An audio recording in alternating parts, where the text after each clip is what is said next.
il y a encore quelques jours, il y avait la violence sur les forces de l'ordre, sur les policiers, sur les gendarmes. Il y a eu cette voiture qui a brûlé, ce symbole, et ce courage, ce sang-froid des policiers face à cette entre parenthèses, des libérations un peu rapides, peut-être, non? Mais ça, c'est le choix de la justice.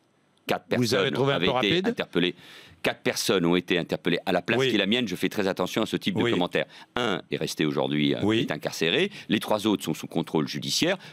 Vous ne savez pas, Jean-Jacques Bourdin, ce qu'il y a dans le dossier. Ce que je constate, c'est que le parquet a fait appel. Moi, je pense que quand on agresse des policiers, quand on veut se faire du flic, quand on veut tuer des policiers, on n'est pas remis en liberté. La place est en prison. Mais le parquet a fait appel. Moi, je me rappelle que je suis l'ancien ministre de l'Intérieur, aujourd'hui chef du gouvernement, aux côtés de Bernard Cazeneuve, et nous sommes aux côtés des policiers et des gendarmes qui sont des salariés comme les autres, mais sur qui, je voudrais dire un mot là-dessus, sur eux pèse aussi beaucoup de responsabilités.